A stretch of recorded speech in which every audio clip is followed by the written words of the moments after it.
Welcome to Two Therapists Talking. The hope for this podcast is to talk about important issues related to couples and individuals who are struggling in their lives with many different issues. I'm David Thompson, a marriage and family therapist. And I'm Sherie Christensen, marriage and family therapist. Please join us as we explore these issues together, and we hope you will learn and be enlightened along the way. Come find us at twotherapisttalking.com. If you like what you're hearing, please get on and rate us and subscribe to the podcast. Hello and welcome back to Two Therapists Talking. I'm Sherie. And I'm David. And we are continuing this several, I don't know where you're on, like, Series? What do we... series, yes. Topic. Number of episodes where we're talking about some of the cultural differences, changes, things that might be holding us back. Yep. From being able to show up well in relationship with each other. That's Pieces right. that might be in the way. And we're going to push you a little bit. Yes. Ooh, today's going to be a push day. Kind of a quiz. Okay? So hopefully we've developed enough rapport. And if we haven't, go start at the beginning years ago and listen to every episode up till now. How about that? We'll have lots of rapport. Yes. Today's a push day. So as we're looking at our own parts, right? Yep. And we've been talking about, David and I are systems therapists.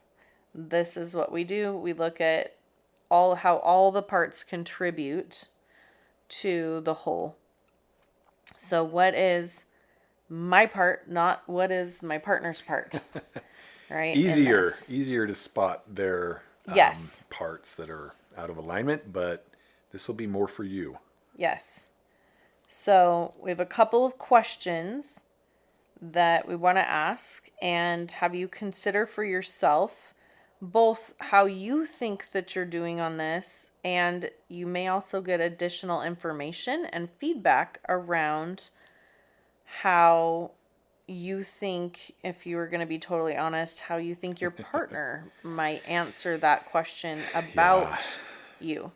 And again, we talked last episode about it's okay to be wrong. So if you find yourself going, I think this, he would probably say that's crazy. Maybe pause on that a bit and consider it. Because unless he's like, or he or she being dishonest, maybe that's actually closer to where things are than what you think. Or maybe there's at least a piece of truth in that. That's a nice, okay. Yeah. A tiny piece. Consider there might be a tiny piece of truth in that. Yeah. I mean, because... It's usually a good assessment.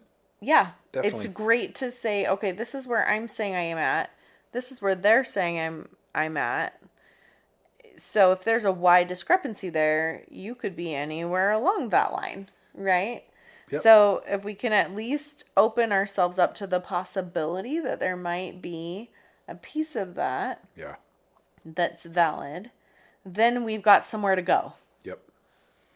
And as you work on that, you may discover, it's just a little piece. Or you might discover, maybe there's more here even that I could do. Yep. Hopefully that's the outcome. Otherwise we're, not helping you as much as we want to. So we want to help you. So what are these? They sound a little bit scary, and honestly, they kind of a little bit are, I think.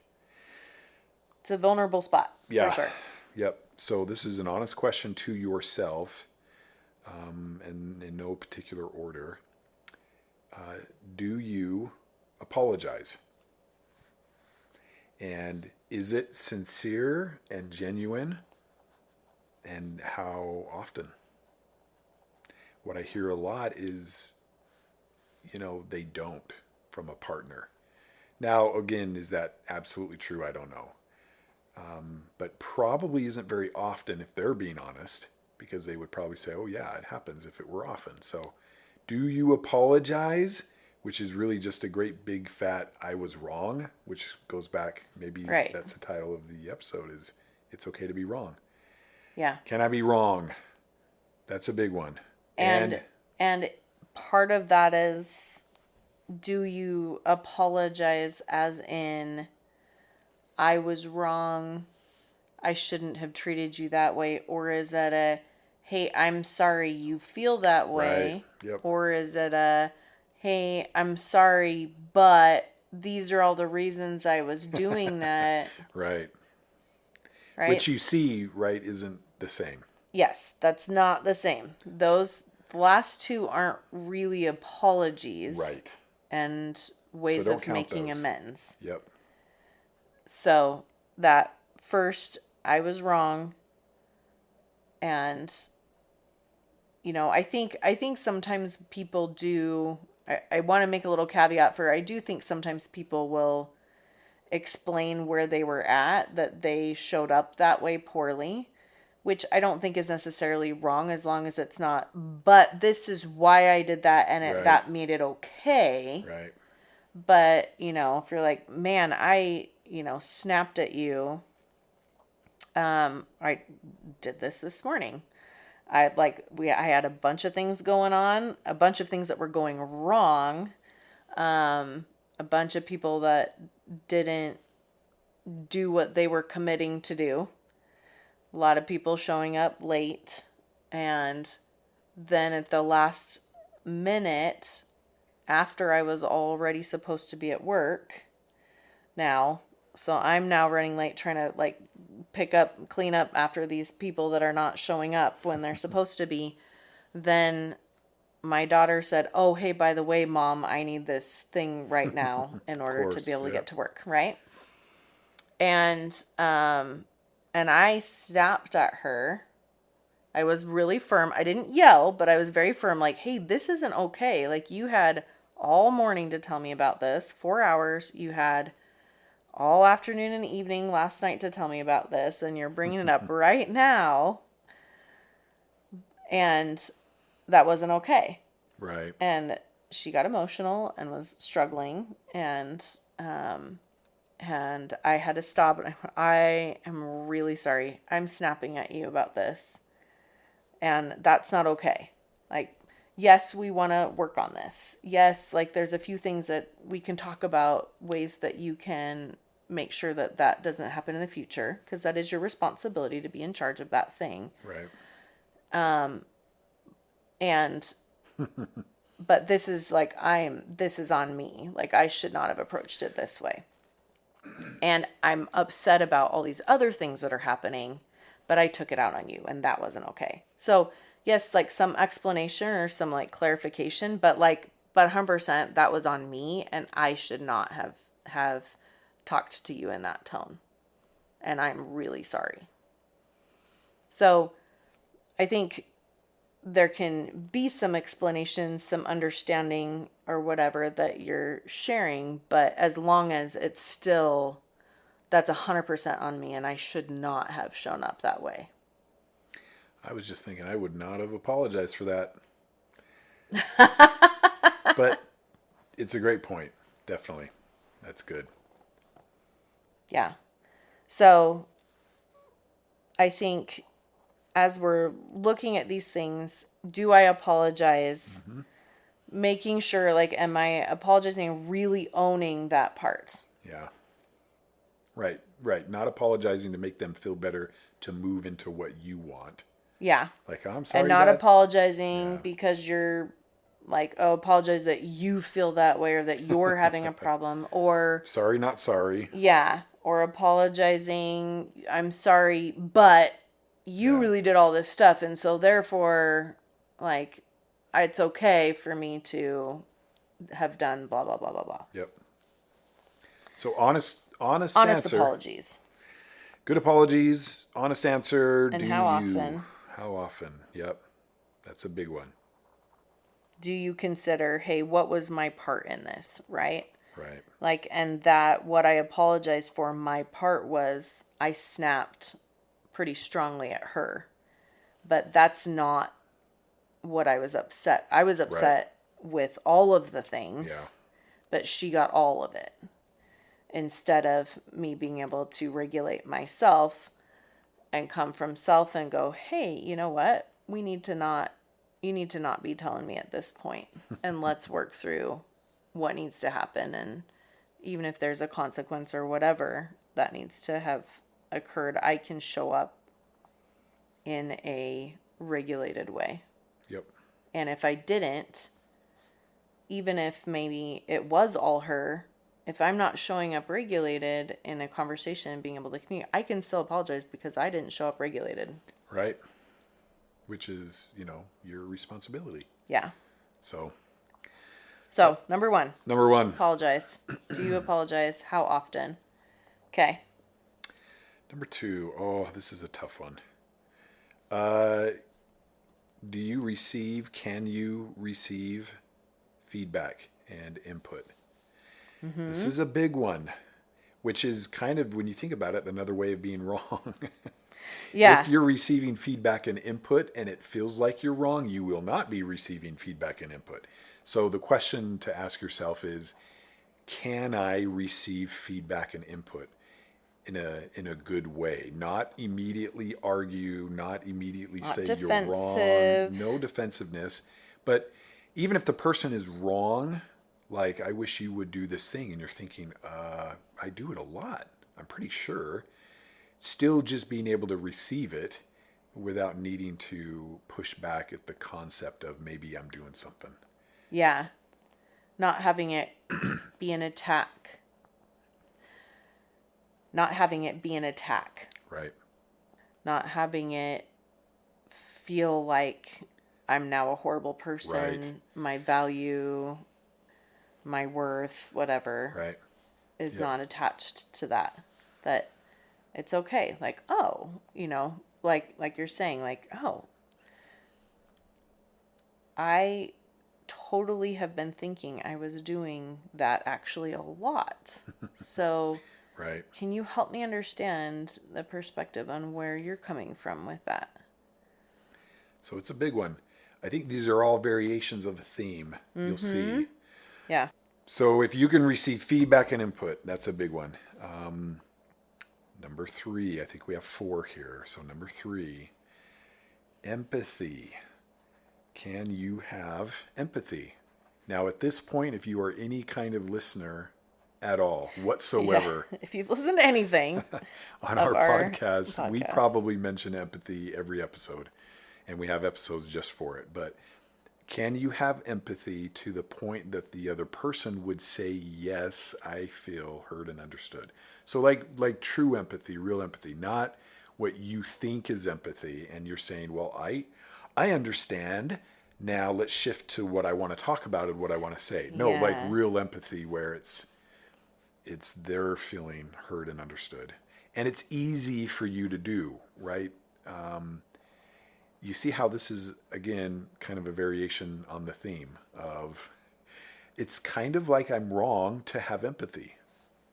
Because often we're talking about something I did or something that hurt them, Yes. something they're disappointed in. Sometimes people are really great, or often people are really great at empathy with their partner when it's about someone or something For sure. else, In fact, right? That's why we say start there. Yeah. If you really struggle with empathy, don't talk about each other with Yep. each other. Do it on something else. So, But this question, we're specifically referring to, can you show up with empathy when it's about you?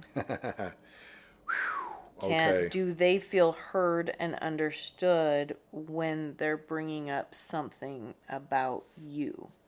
Or is it you just are defensive? And again, I can't be wrong. Mm-hmm.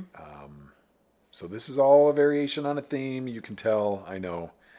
Empathy. Can you do it? Okay, the fourth question is, do I forgive? Yeah. Would my partner say that they feel like I forgive them? And this doesn't mean the big issue. This doesn't mean maybe something really serious has happened and your partner is saying, you don't forgive me on that. This is meant to be more general. In general, yes. Are you a forgiving person where you can let things go that have happened that have been hard for you? Yeah. Now, that's another topic of the big thing in time. We do want you to forgive that too. But that's not what this question is about, because that's a process. This is more about, in general, when things happen, am I a forgiving person? Can Yeah. I move past things? Or maybe am I easily offended? Do I hold grudges? Do I not let things go on purpose? Or at least I just can't seem to let them go. Yeah. Some big questions Big questions. to think about. What would my partner say? Right. And And you can then, even do this, write yeah, this down and have them sit do this. down And with them. you can even scale these. We do this a lot 0 to 10. Uh 0 is huh. none at all, 10 is completely all the time.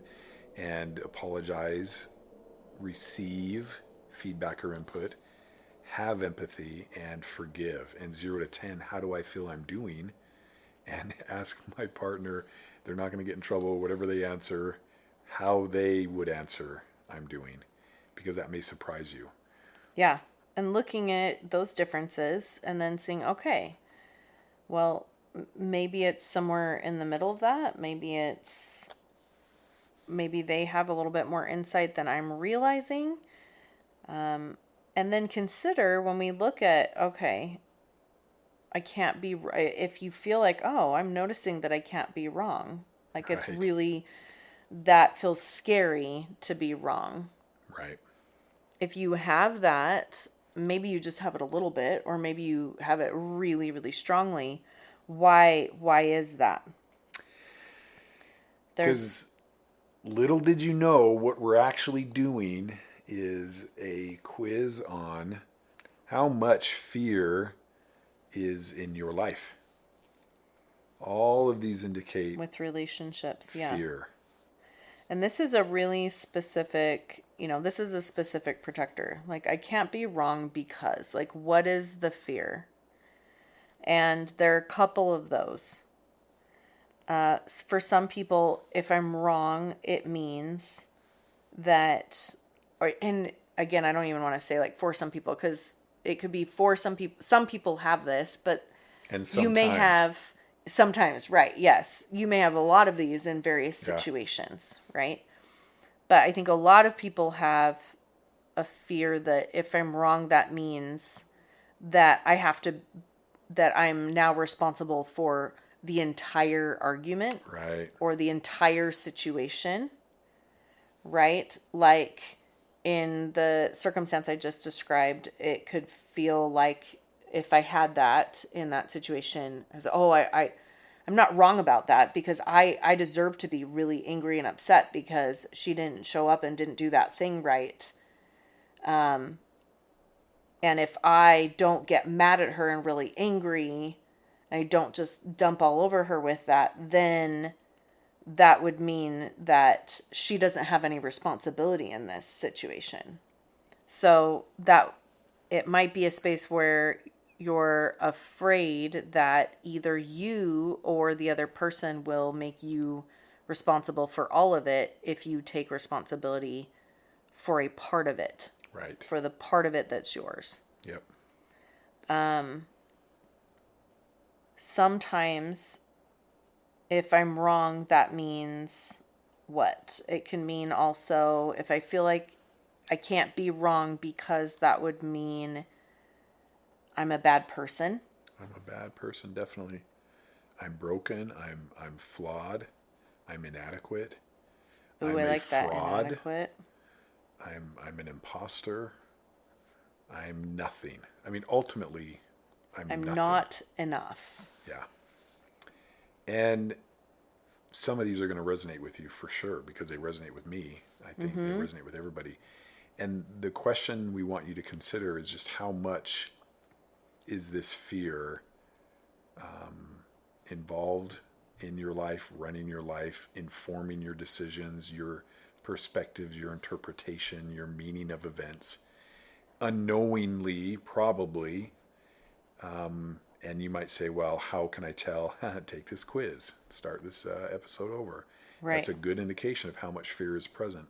And just the awareness to say, I do not want to be in that place of fear based decisions, reactions, beliefs, perspectives. I want it to be what? We would say, of course, love and trust. And, this references a really good book called Choosing Clarity, by Kimberly Giles, and she talks about this. And so coming out of fear, coming back into love and trust, you'll feel And the difference. yourself. You'll notice it. Yes. If we were looking at that, IFS and the parts, out Yep. of that protector fear part and into that self that's loving, caring, compassionate, connected, curious, courageous, right? All of these things like, ooh, yeah, I want to sit in that space. And if I'm sitting in that space, how would I then respond to this feedback? How would I then respond in this situation where where my partner is looking for some empathy around how I showed up? How, if I'm in that space, would I show up if they're saying, hey, this hurt my feelings? Right. Would I be able to show up and apologize or be curious and courageous and loving in that space? Because you want to be. Right. And so if you're not, we can do something about that. Yeah. We can look at those things. You can do art with that. You can do IFS parts work with that to work on, okay, why? Why is this fear there? What's underneath that? Heal those things so that in these situations you can show up from self. Yeah. So a lot of good stuff to think about for yourself. And again, none of this means you're a bad person, anything, No. you're not in trouble. I love Not in that phrase trouble. that David says, right? You're not in trouble. This is just a space to look at and see, okay, here's a part that I can work with and talk to and understand better so I can show up in self, which is Right. kind of as my best self, Right. if you want to, speak about it that way. Yeah, as your best self and best loving. quality of life. Yeah. The most of all the good things I want. Genuinely. I'm just trying to get them in the wrong way out of fear. But if I can seek Right. them genuinely Trying to get from these love, needs met. Yep. So just encouraging us to be able to look at ourselves, see the parts that we can shift and work on in relationship so that we can build healthier relationships. Yeah. Simple. Thanks for your honesty. We'll see you next time. See you then. Thank you for listening to Two Therapists Talking. We look forward to sharing more conversations with you. Connect with us at twotherapisttalking.com or email podcast@twotherapisttalking.com. If you like what you're hearing, please get on and rate us and subscribe to the podcast.